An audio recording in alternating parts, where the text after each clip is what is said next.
Nous sommes de retour pour la deuxième partie de notre émission. Mes trois invités sont restés avec moi. Pancras Chimaé, porte-parole du Sénarès, d'une coalition de partis d'opposition. Madame Jacqueline Kamikazi, membre de la société civile burundaise, et Brice Nzamba, avocat au barreau de Paris. Merci à vous trois. Il fait déjà grincer les dents à Bujumbura. Le rapport présenté le 18 septembre 2016 devant le Comité des droits de l'homme de l'ONU à Genève.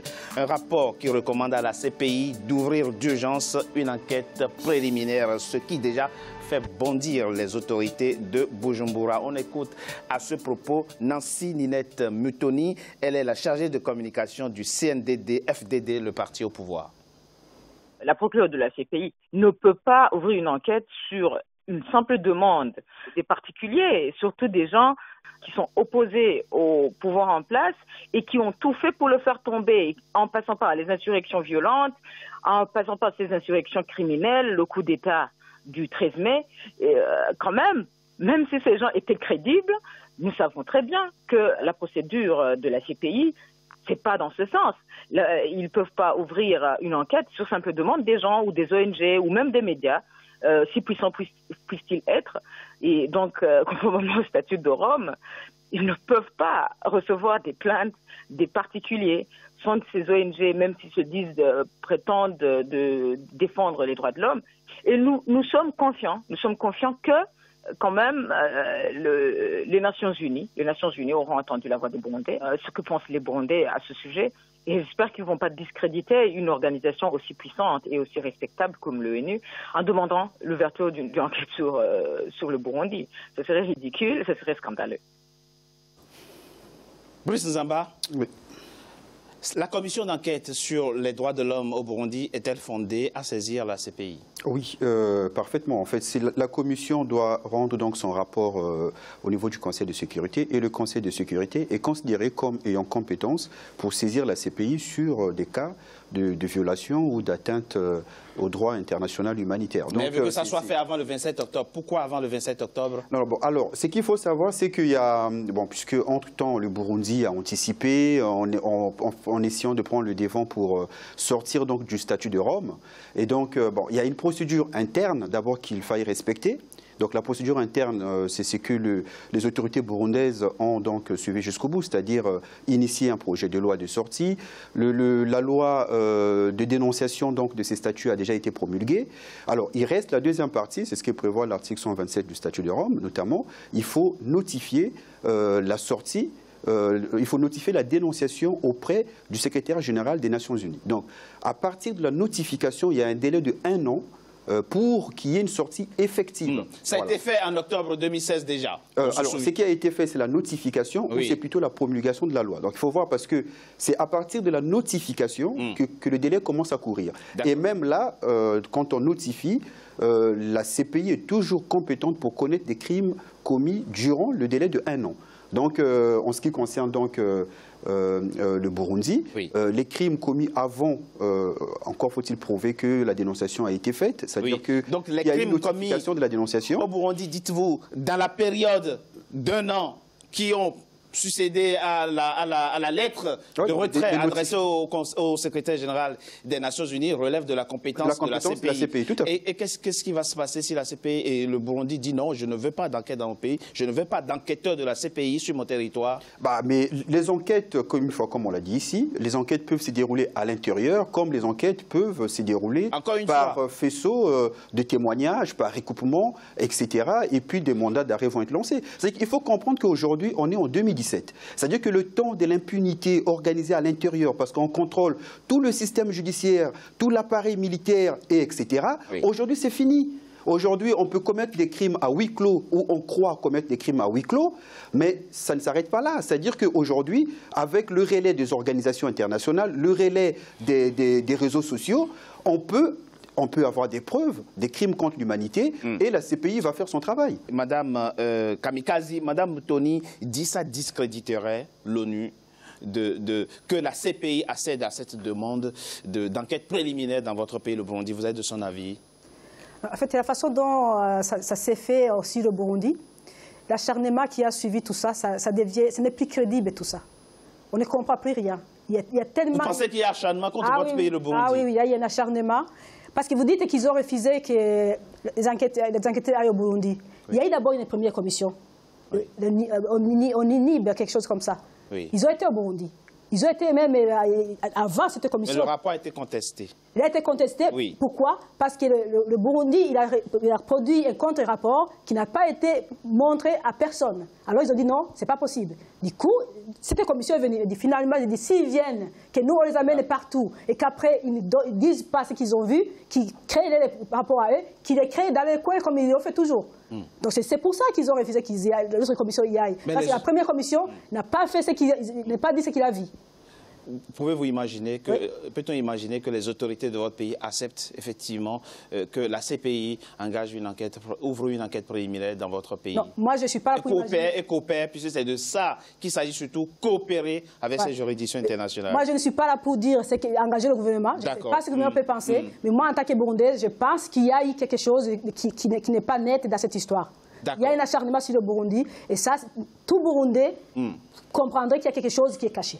Je ne parle pas du gouvernement, mais en tant que Burundaise, moi, ça me choque. Vous pensez qu'il y a effectivement complot, comme disent les autorités? C'est ce que le mot est de... Non, mais il y a un acharnement enquêteur qui est... Au début, on se disait, ah, il y a des choses...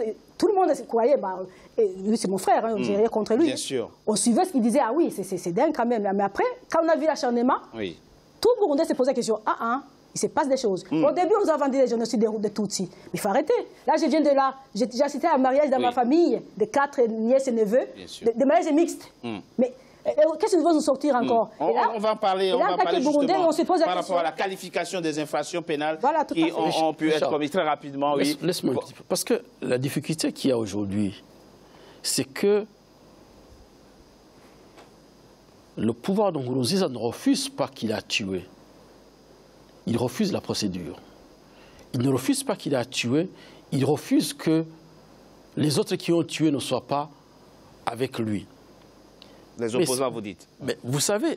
Vous parlez des opposants qui ont pu se rendre coupables de crimes aussi. Non, les dates qu'ils citent depuis 62, 72, c'est ce que même ils ont démontré à Genève. C'est-à-dire que pendant 50 ans, les autres hommes politiques qui ont tué, pourquoi vous vous acharnez sur nous? Alors que précisément, il est au pouvoir, il a la justice, il a l'armée, il a la police. Donc il a tous les outils pour traduire en justice ces hommes qu'il accuse d'avoir tué. Seulement, il ne le fait pas. Il ne l'a pas fait probablement pour dire on va nager dans l'impunité. Parce qu'en ce moment, et ça c'est ma soeur qui me contredira, c'est pas elle qui me contredira, l'arrogance de tuer était telle qu'en 2015, il ne s'embarrassait même pas de jeter les cadavres dans les rues, de se photographier en train de piétiner un cadavre, de faire irruption dans un hôpital pour achever les malades. Il ne s'embarrassait pas de tuer quelqu'un et de lui retirer le cœur et de prendre un selfie. Et tout ça, ils oublient, comme Maître l'a dit, avec les réseaux sociaux, avec le progrès de la télécommunication, on peut être ici, à Paris, et avec une photo satellite, avoir une image de quelqu'un qui est entré d'enterrer les gens dans une fausse commune. On a vu des fausses communes présentées par... Monsieur Chimaé, ce que dit Mme Kamikazi et certains Burundais, c'est effectivement la désolation de ne pas voir dans les rapports qui ont été produits sur votre pays des exactions commises par les opposants. Écoutez Richard, en sachant ce qui se passe au Burundi, c'est un territoire de la pensée unique. C'est une prison à ciel ouvert. Où l'opposant, il a le choix entre mourir, la prison et l'exil. Aujourd'hui, j'étais en train de lire, mais on connaît aussi au mois de septembre, on connaît aussi des cas d'officiers qui ont été assassinés, et même de ministres ou d'anciens ministres qui ont été assassinés aussi. Est-ce que c'est Nkurunziza, le président Nkurunziza qui... Bon, moi, je vous pose la question parce qu'on est obligé effectivement d'évoquer tous les crimes qui sont commis dans votre pays. En tout cas, c'est ce que fera la CPI. C'est pathétique. Vous faites bien de mentionner la disparition d'un ministre. Le tout dernier ministre, il a été tué l'année passée. Devant sa guérite, c'est pathétique qu'un membre du gouvernement soit assassiné dans un pays et qu'il n'y ait pas d'enquête et qu'il n'y ait pas de coupable. Comment il n'y a pas d'enquête ici? Constatez avec moi ce dysfonctionnement. Un membre du gouvernement a été tué, pas d'enquête, pas de coupable. Vous pensez que si c'était l'opposition qui l'avait tué, vous pensez qu'il n'y aurait pas eu d'enquête? Vous pensez qu'il n'y aurait pas eu des gens qui étaient en prison? C'est possible qu'ils soient tués par les gens de Le ministre de l'aménagement du territoire et de l'environnement, M. Emmanuel, il a été tué devant sa guérite. Posez la question à madame. À moi, pas j'étais là. Brice. Moi, j'étais là. Non. C'est pas normal. Maître Zamba, non, c'est pas normal. Comment comprendre tout ça? Que tout, finalement, l'appareil sécuritaire n'arrive plus à assurer, tout simplement, la sécurité des citoyens? Non, il faut dire une chose, et je pense que c'est le nœud du problème, hein, et c'est même évoqué ici, en filigrane, c'est l'impunité. Il faut dire que quasiment depuis l'indépendance du Burundi, comme dans beaucoup de pays africains, hein, il y a une impunité qui est quasiment devenue institutionnalisée, c'est-à-dire qu'on commet des crimes et puis il y a une sorte de loi de silence. Personne ne sait qui a tué qui, comment, dans quelles circonstances. Il y a d'autres qui prennent le pouvoir, on passe sur les crimes, ainsi de suite. Et donc, quand arrive un régime et on demande de compte à ces régimes ne comprend pas. Il dit, mais c'est extraordinaire. Avant nous, il y en avait qui avaient commis des crimes. Personne ne s'est offusqué. Il n'y a pas eu de conseil, il n'y a pas eu d'enquête internationale, il n'y a pas eu de CPI. Pourquoi c'est seulement nous? En fait, c'est ça, le nœud. Et je dirais que cette question, elle est irrationnelle, mais elle mérite quand même d'être analysée et étudiée. C'est-à-dire que quand un peuple, quand une élite est complètement dans une forme d'impunité, cette élite ne comprend plus parce qu'elle perd pied avec le sens des valeurs, le sens du fonctionnement normal des institutions et considère être dans une sorte, être comme des dieux en fait, hein, c'est-à-dire une ordre de compte à rendre à personne. Donc ce qui se passe aujourd'hui au Burundi, ça se passe aussi au Congo-Brazzaville, il faut le dire, parce que les institutions, la justice ne fonctionne pas, il y a des meurtres, il y a des emprisonnements, il y a des enlèvements, on ne sait pas vers qui aller s'y retourner, et c'est ça, ça fait qu'aujourd'hui, c'est qu'on oublie, c'est que l'État voit le jour pourquoi, avant tout? C'est d'abord pour garantir les libertés fondamentales. C'est ça. Et dans la liberté fondamentale, dans une des libertés fondamentales la plus importante, qui explique même la raison de l'État, c'est la sûreté. Oui. La sûreté, c'est-à-dire que la capacité pour une personne d'être en sécurité d'abord physiquement, pas d'atteinte physique, pas d'agression physique, et aussi dans ses biens, c'est-à-dire sa propriété. Comment expliquer alors que l'appareil soit ébranlé à ce point, au point même de la sécurité de ses propres... Mais cela veut dire qu'il il faut même questionner l'État. Il faut dire, est-ce qu'il y a un État encore au Burundi? C'est ça. Parce qu'à partir du moment où les citoyens n'ont plus la sûreté, c'est-à-dire qu'on peut les tuer, on peut les torturer, les enlever sans que l'État, parce que l'État doit garantir cela. Et je dirais même que tout citoyen a le droit d'attaquer son État à partir du moment où il est agressé physiquement dans sa personne et qu'il n'a pas été protégé ou qu'il a été pillé dans ses biens. Parce que c'est une des obligations fondamentales de l'État. Donc le problème du Burundi, c'est avant tout un problème de l'État. C'est-à-dire que le Burundi doit se questionner, en fait, l'élite burundaise doit questionner les fondamentaux de son État. Parce que l'État burundais fonctionne dans l'impunité et fonctionne hors le cadre de ce qu'un État devrait fonctionner normalement. C'est pour ça que la communauté internationale est en droit de s'en inquiéter et même de s'en immiscer. Parce que nous sommes dans une société ouverte. On en est loin, mais de toute évidence, le rapport rendu public parle déjà de risques réels de génocide, ce qui enrage les autorités burundaises, comme on en parlera dans la troisième et dernière partie de notre émission, après une courte pause. À tout de suite.